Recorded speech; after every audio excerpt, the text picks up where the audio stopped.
Hey everybody, I am back again with another toy review. This time it is the Mcfarlane Toys Music Maniacs Metal Alice Cooper. And it looks like it is authenticated, limited edition of 8,000 pieces.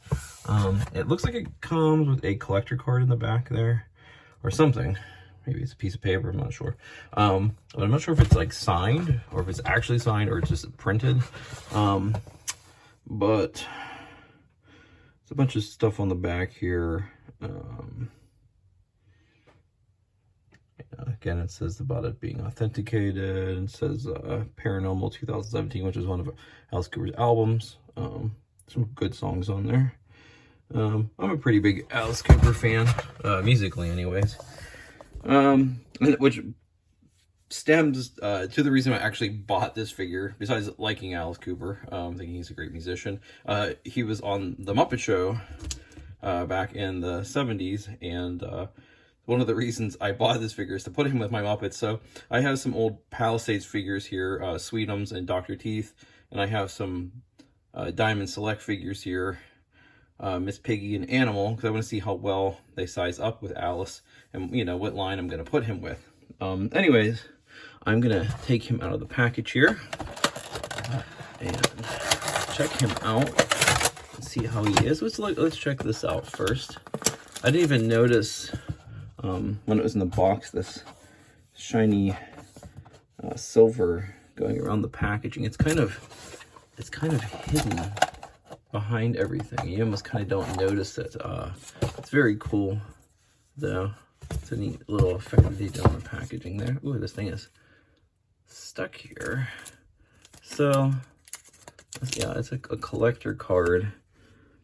Alice Cooper Certificate of Authenticity. This certifies that the limited edition worldwide product Alice Cooper figurine is authentic and officially licensed by Mcfarlane Toys. The figurine was created and developed and designed by Todd McFarlane and his award-winning design group. All figures are individually hand-painted and sequentially numbered. Well, that's cool to know. It's hand-painted.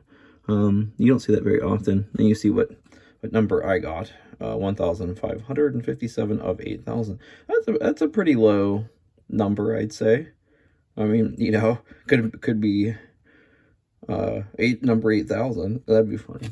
Yeah. Definitely gonna keep this. Put it away somewhere. It's a nice little thing to have.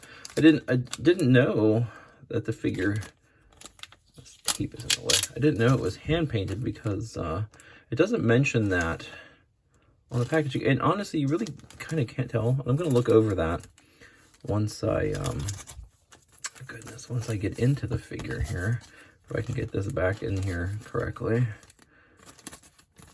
All right. Holy moly! All right. All right, Alice, card and get out of the way there. All right, so let's get Alice out. Let's look at his accessories real fast. So he comes with a snake here. I'm not sure if it's bendy or not. It doesn't look like it.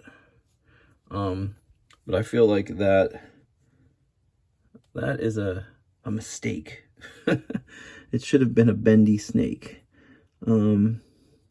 It's interesting. I'm not quite sure what kind of snake it is. It actually looks kind of dead in the eyes. It looks like a dead snake. Doesn't look like a real snake. There's some interesting sculpting going on here.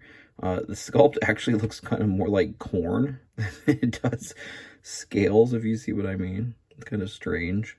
The belly sculpt is good, except for whatever this is here. This mark there from the mold, I guess. The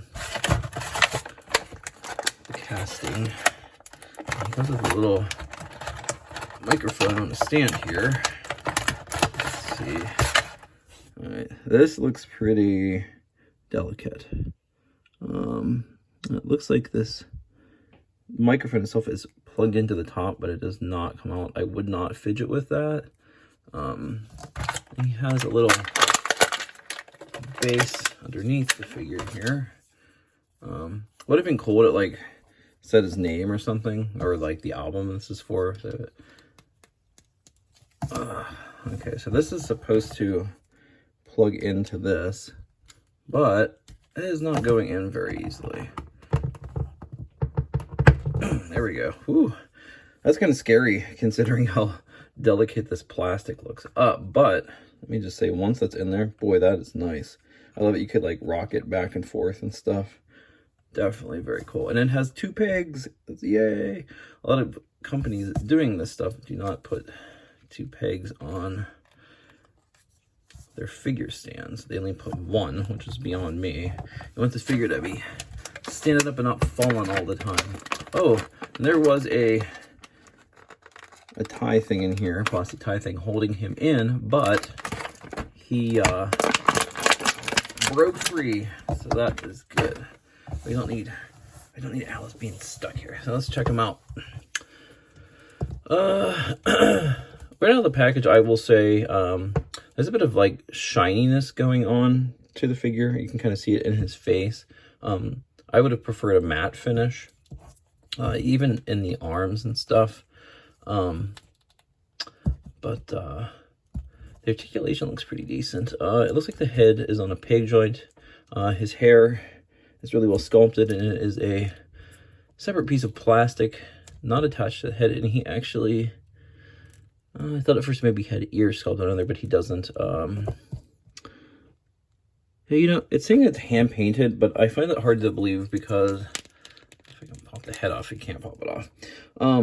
That looks like it is machine printed on the face. I'm not sure what's hand painted on this figure. It doesn't specify anywhere, because like I said, it doesn't even say on the box, you know, about anything being hand painted on Alice. The hat is also a separate piece of plastic, but it is glued to his head. His hat does not come off, so you cannot remove that. Let's see. There's actually a real piece of hair on his hair. Not sure what that is. Interesting little tidbit here. The hair is actually kind of brownish. I'm not sure if there's a brown wash over it, or if the plastic is brown. No, the plastic is black. I think there's a slight brown wash over it, which is kind of neat. Adds a little bit to it. My least favorite thing so far is the arms. They're just super plasticky looking. Let's see. His vest area here is a separate piece of plastic, and it's real nice and rubbery, so you can get a good range of movement out of that.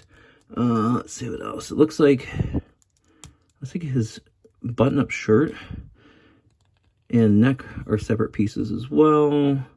The skull is just painted there. It is actually sculpted to the waist area. Looks like he has articulation in the waist, so he can rotate all the way around. Let's see, what else? He's got ball jointed shoulders. It's kind of a weird joint. It kind of clicks as it goes around. You can't really get his arm up too high, but that kind of makes sense because, I mean, he's a human, I guess. And this is a neat joint in the elbows. There's a hinge joint, but then it also rotates all the way around, so there's a peg in there as well. The hands, they're just your standard plug-in joint. There's no wrist articulation besides that. It goes all the way around. Same thing, both sides. These hands, they look like they could come out pretty easily. I do like the sculpt in the gloves. It's good sculpt there. Yeah, I'm still wondering what's hand painted on this. Maybe the blood splatter on his shirt? I'm not sure. The hip articulation is kind of crappy. It's like old school. It just goes up and back. It doesn't really go out or anything like that. The articulation is nice. It's on a hinge, but it also has a peg and rotates all the way around. So it kind of makes you wonder why he didn't do that kind of outward joint on the legs also. Both legs have the same type of articulation. It's very nice. It's very sturdy. No articulation in the feet. It's all like one solid. I'm trying to tell. It looks like the feet have a different shade of black paint going on there. So at first it almost kind of looks like it's all one, just like whoosh. It's all one thing. I'm gonna see now how well he stands on his own. The alpha stand. That's pretty good. Not too bad there. Let's see. And he does have pegs on his feet to stand with his base here. Let me go over this camera here so you guys can see. That's pretty good. The microphone, you know, let's see if he can, how well he holds the microphone here. And his hands are kind of rubbery, or a softer plastic, so he can, you know, hold the microphone here and stuff. So that's pretty cool. Pretty nice about that. Let's see how well. Yeah, same thing with the other hand too. It is a bit hard to move the microphone around in there once it's plugged in, but you know, you could have him doing all kinds of stuff. It doesn't get up too high, honestly. I mean, you could take it out and have him holding it and doing stuff, but he looks pretty good on the base though. I mean, it looks pretty awesome. So, oh yeah, let's get a snake on him. See how that looks. How does a snake look in Alice? That looks pretty awesome, huh? That looks pretty cool. Definitely a good figure. I mean, I still baffled. You know, I mean, you saw that said it was hand painted on that card, so I don't know what was hand painted. So let's check him out with the Muppets real fast.